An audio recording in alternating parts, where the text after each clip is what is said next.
Happy Monday, Drew Scholars. I hope you had a wonderful weekend.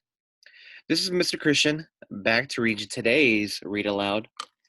And in today's Read Aloud, we're going to be reading Animal Stories, The Hungry Wolf.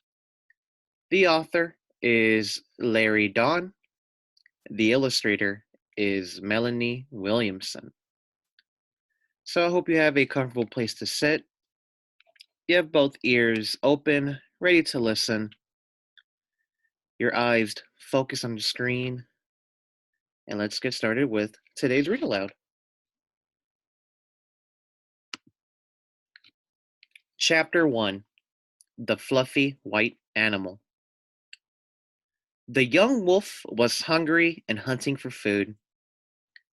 His granny had told him never to eat anything if he didn't know its name. It might be dangerous. It might bite back or give him a sore tummy. The wolf spotted an animal playing in the field above the river. It was white and fluffy and smelled like a snack. He did not know its name, so he knew he should not eat it. But the wolf was very hungry, so he came up with a plan. And here we have the wolf saying yum, looking at the fluffy white animal up there.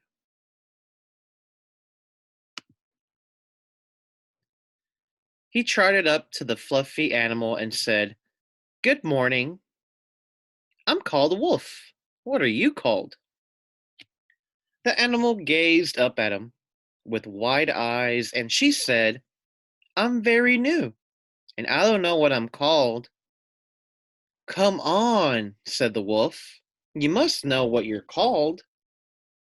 "Maybe I don't have a name." "Everything has a name," said the wolf. Here we have the little white animal saying, "I don't know." What's your guess, scholars? What do you think this animal is?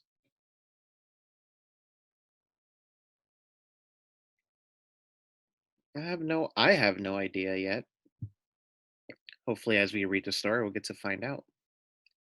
I have a guess, but I'm not too sure. The wolf looked around. "This is grass, and these are flowers," he said. "I'm a wolf. That's a butterfly. Everything has a name. You must have a name." The fluffy animal asked. Oh, I'm sorry. The fluffy animal said, "The farmer painted something on my wool this very morning. Maybe that was my name. Can you read it?"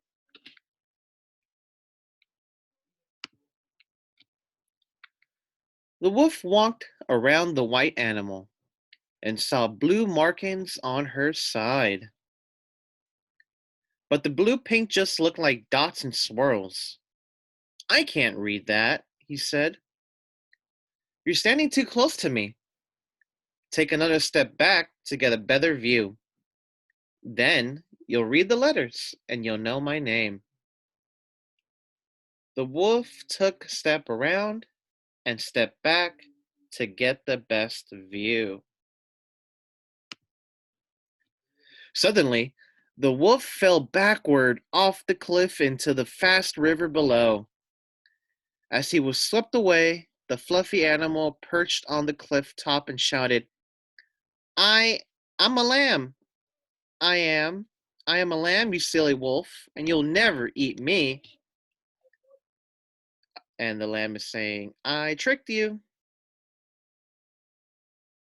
Well, it was a good plan from the little lamb. She tricked the wolf and made him fall into the river below.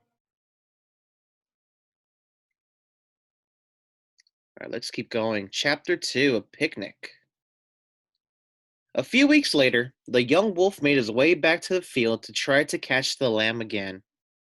His back hurt, and he had a nasty cold, but he was sure he would get her this time. She was bigger now, but she could not run as fast as the wolf. So he pounced on her grabbed her, and carried her away from the cliff and the river into the hills. He stopped to eat her in a rocky valley. The lamb said, I know this place. My uncle Longhorn lives here. If he saw you eat me here, he would be angry and he would prod you with his horns. Maybe you should eat me somewhere else. So little lamb is sharing that her uncle Longhorn lives there. Do you think maybe he's gonna reconsider not eating the little lamb anymore? It looks like a really big lamb to me. I think he'll definitely hurt the wolf if he does try to eat the little lamb. The wolf kept trotting around with the lamb in his mouth until he reached a stony hilltop. He was painting. The hill was steep. His mouth was full of fluff. Could he put the lamb down and eat her here? I know this place, the lamb told him. My aunt Sharp Hooves lives here. If she saw you eat me here, she would be annoyed and she would kick you with her hooves.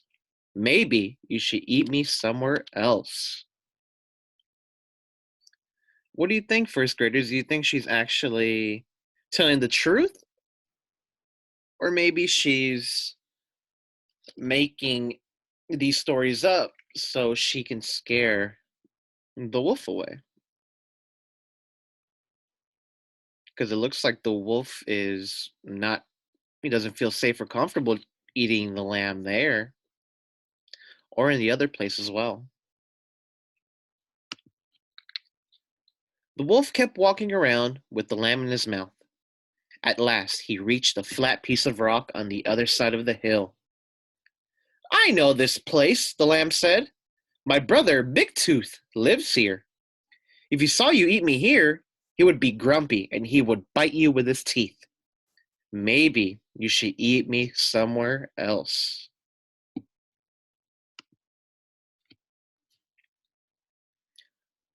The wolf gave a long sigh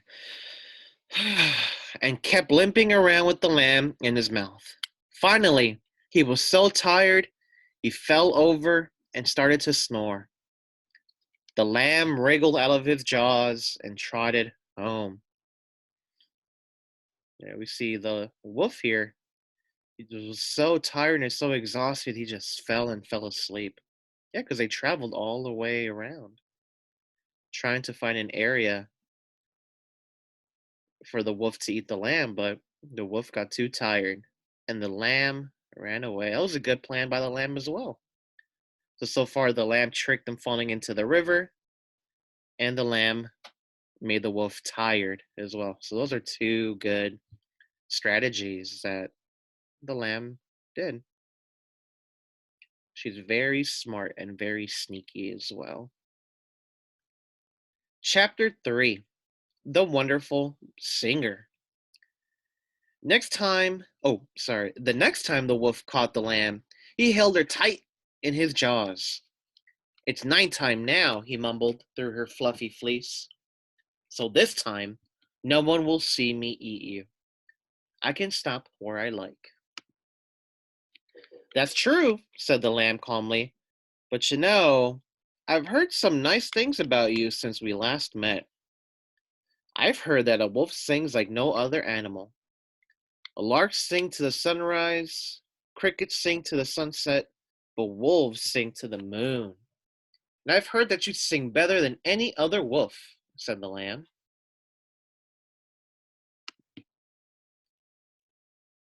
The wolf grinned around the wool in his jaws. He had been better at howling than all the other wolf cubs. I would love to hear you sing, just once before I'm eaten, said the lamb. Please sing for me. So the wolf put the lamb down, pointed his nose at the moon, and howled. Oh! He howled the wolf song to the moon, and he howled loud and long. When he finished and looked down, the lamb had vanished. The silence after his song He could hear her laughing as she trotted home. And here we have the little lamb saying, "You'll never catch me." Well, she tricked the wolf again. Chapter 4: A Snack or Dinner. The wolf caught the lamb again. "Well done," she said. "You caught me again, but what a shame. I'm just a snack, not a meal. I'm still so little. If you eat me now, you'll be hungry again by supper, won't you?" The wolf nodded. "But if you wait until I've eaten lovely green grass all summer, then I'll be such a big meal. You can invite your whole family around for dinner." We have a funny picture of the lamb putting, I think, some looks like pepper on her for the whole wolf family. That's pretty silly. But it sounds like the lamb is trying to trick the wolf again. The wolf could feel the lamb's body in his mouth, and she was right. She was mostly fluffy, not much meat at all. "You've always caught me before," said the lamb, "and I'll be even slower when I'm a sheep. So I'm sure you'll catch me again, and I will be a much bigger catch." The wolf thought about eating a sheep rather than a lamb, so he put the lamb down. "See you soon," she said as she ran off.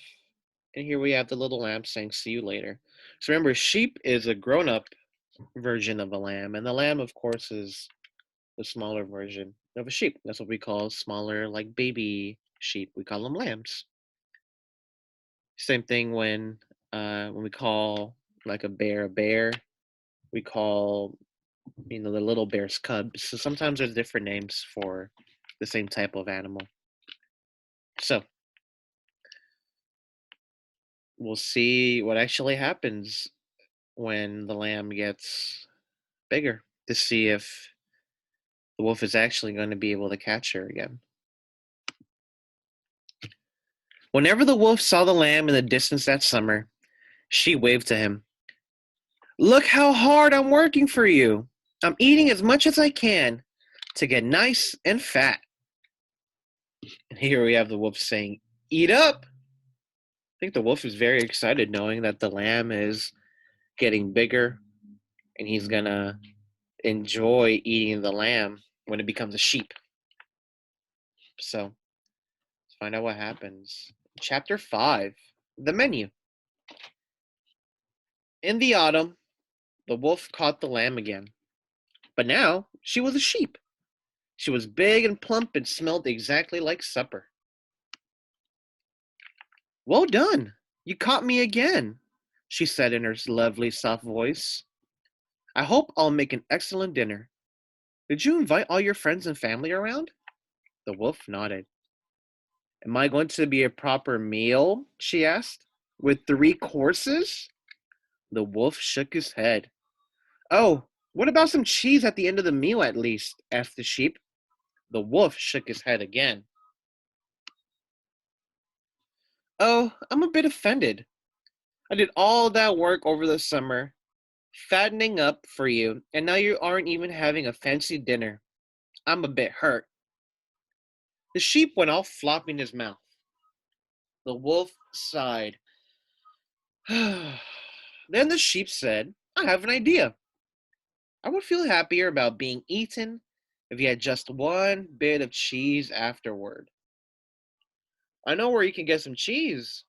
"Where?" mumbled the wolf. "In the river," said the sheep. "There's a big round white cheese floating in the river. Wade in and hook it out with your mouth claws. Oh, I'm sorry. Wade in and hook it with your claws, then serve up sheep for the main course and cheese for dessert." The wolf trotted down the path to the river bank. The sheep was right. There was a big round white cheese floating in the water. Here's that white cheese that the lamb is talking about. I'm sorry, the sheep now is talking about. What do you think, first graders? Do you think that is a piece of cheese in the water? Or what could it be? I don't know, because whenever I've seen like water at night, especially a big white circle in the water, I usually think it's a reflection of the moon, right? So I think it's just the moon's reflection. The sheep is trying to trick the wolf again to maybe falling into the river.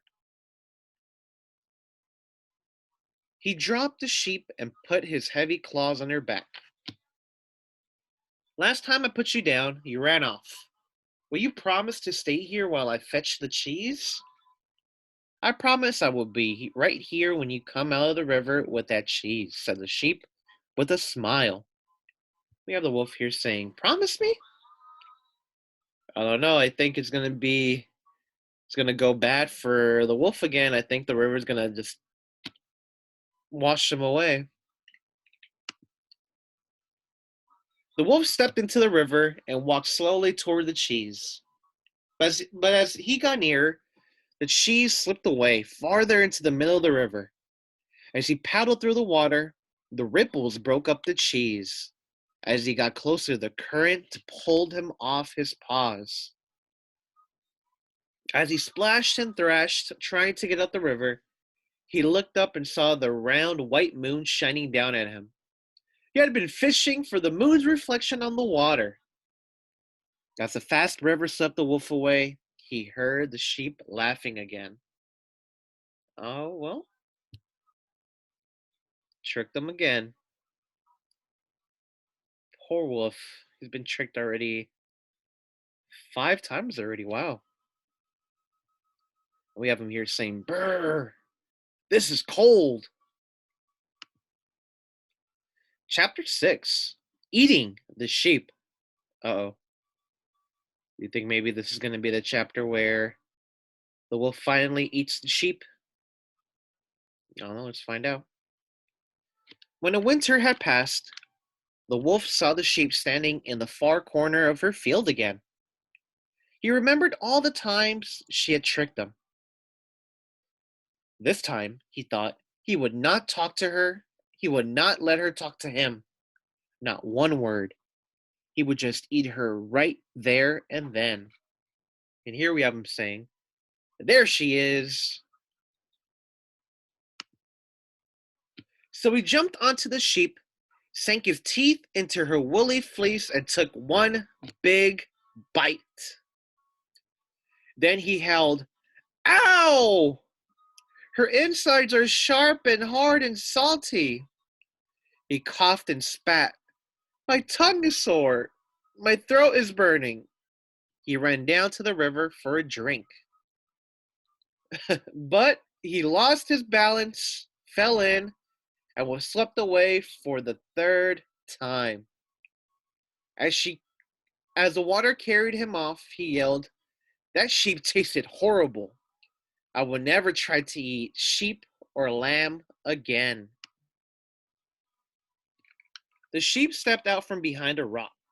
She looked at the model she had made from thorny branches, salty clay, and old bits of fleece.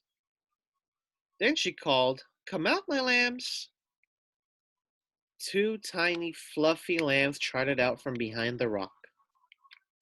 Clever little lambs have to learn how to talk and think their way out of wolf's mouths, the sheep said. They could still hear the wolf howling from far away. I will never try to eat sheep again. The sheep smiled. Come here, my lambs, and let me tell you some more of my clever tricks. The little lambs cuddled up to their mom. She told them a story which started, the young wolf was hungry and hunting for food. And here we have the sheep telling the little lambs, listen closely, my lambs. So, first grade, this isn't actually a real sheep. The actual sheep is here, the one that we saw in the beginning of the read aloud. And she made a fake sheep made out of sticks and stuff and branches. so that the wolf can bite into this thing and get hurt. But I think the sheep learned his lesson to never eat sheep again. I think this is the end of our read aloud. Yep, it is. All right, first graders. Well, I hope you enjoyed that read aloud. I will see you tomorrow for tomorrow's read aloud. Enjoy the rest of your day.